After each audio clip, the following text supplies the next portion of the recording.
Shalom, kembali lagi di program Devotion. Kali ini kita akan menemukan satu tema, yaitu Yesus pengendali hidup.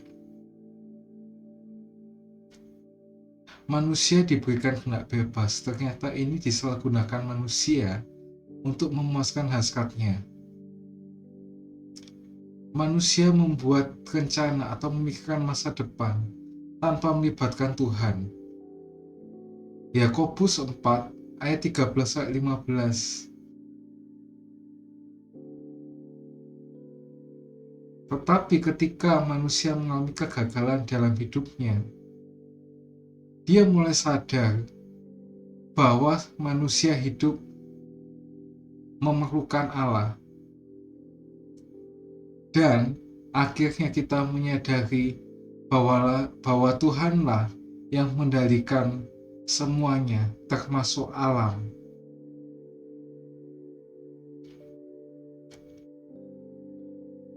Apa sih ciri-ciri orang yang menempatkan Tuhan sebagai pengendali hidup?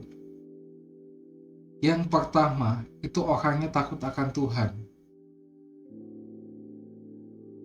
Pengalaman hidup tidak menjamin seorang untuk takut akan Tuhan. Contohnya, orang Israel yang keluar dari Mesir. Apa sih ciri-ciri orang yang takut akan Tuhan? Yang pertama, hidup dalam kesalehan atau tidak kompromi dalam dosa.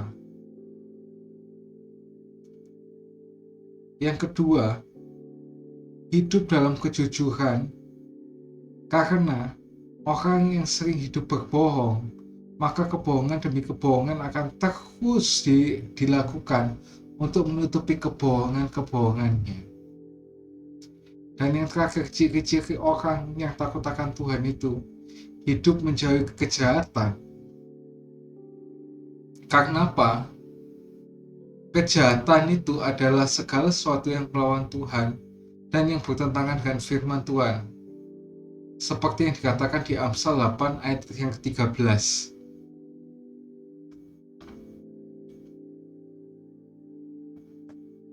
Orang yang tak hidup takut akan Tuhan bukan berarti tidak mengalami masalah. Masalah akan selalu ada. Tapi Tuhan akan memberikan kepada kita kekuatan dan jalan keluar untuk mengatasi masalah itu. Ketika ada masalah, orang baru kelihatan siapa yang mengendalikan hidupnya.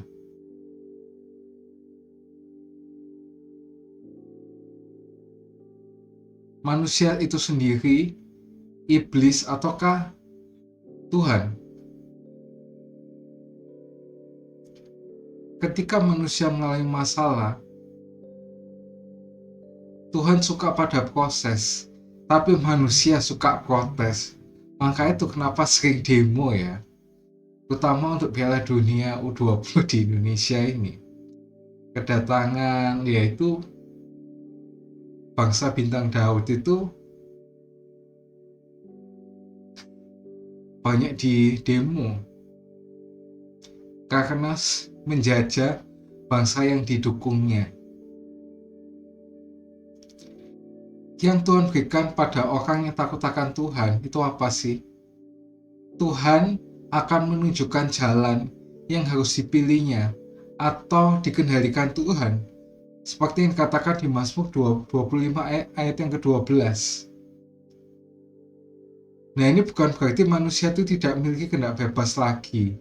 Tapi di sini manusia itu memilih hidupnya untuk dikendalikan Tuhan, bukan dikendalikan dirinya sendiri ataupun dikendalikan oleh iblis. Yang kedua, ciri-ciri orang yang menempatkan Tuhan sebagai pengendali hidup itu tidak hidup dalam kekhawatiran. Setiap manusia pernah mengalami khawatir. Siapa sih nggak pernah khawatir? Apa kondisi di dunia ini selalu berubah, tidak menentu gitu. Kadang bisa terjadi bencana, kadang bisa terjadi krisis, banyak masalah. Tapi di balik semuanya itu, firman Tuhan mengatakan bahwa kita tidak boleh khawatir, apalagi mengalami kekhawatiran atau terlebih hidup dalam kekhawatiran. Kenapa kita nggak boleh khawatir atau hidup dalam kekhawatiran? Karena orang yang khawatir itu tidak mempercayai Tuhan, atau bahasa lainnya tidak punya iman.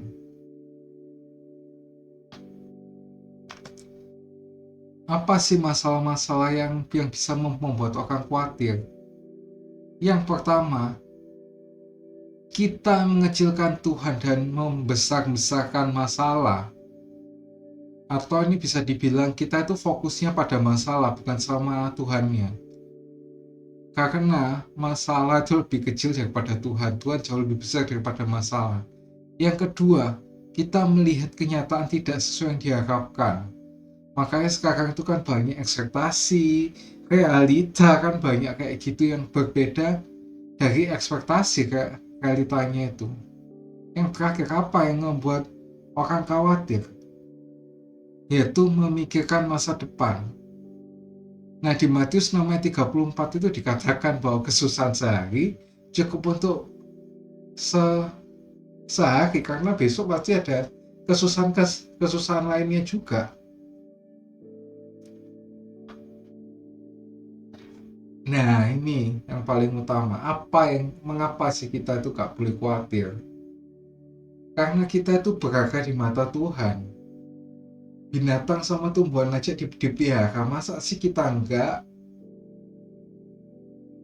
Seperti yang dikatakan di Matius 6 ayat 25 sampai yang ke-34.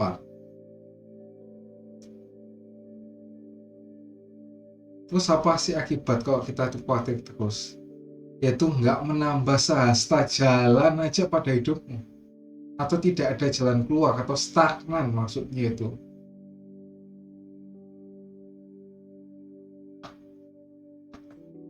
Nah, terus apa sih yang harus kita lakukan supaya Tuhan ambil kendali dalam hidup ini? Yang pertama, ada di 1 Petrus 5 ayat yang ke-7 yang berbunyi, serahkanlah segala kekhawatiranmu kepadanya sebab Ia yang memelihara kamu. Dan yang kedua ada di Matius 6 ayat 33, tetapi carilah dahulu kerajaan Allah dan kebenarannya, maka semuanya itu akan ditambahkan kepadamu. Yang ketiga, ciri-ciri orang sebagai pengendali, yang menempatkan Tuhan sebagai pengendali hidup itu apa? Percaya bahwa Tuhan pasti buka jalan untuk setiap masalah. Seperti yang ada di Matius 4 ayat 35-41, di tengah angin ribut yang begitu kencang dan mematikan itu, Tuhan Yesus malah tidur di buritan, tapi murid-murid Yesus malah teriak-teriak minta tolong. Mereka dibilang sama Yesus orang yang kurang percaya, tapi sebenarnya mereka seharusnya berpengalaman. Mereka kan nelayan, walaupun ada angin ribut kayak gimana pun harusnya mereka bisa menghadapinya dengan baik. Sehingga mereka cuma kurang iman aja.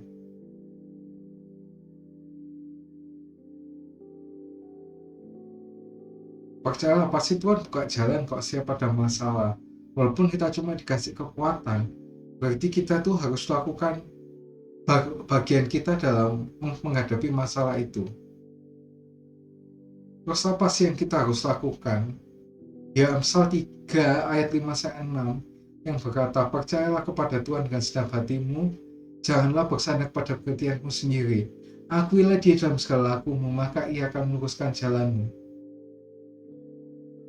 Jangan lupa like, subscribe, dan share jika kalian terberkati dengan konten ini. See you!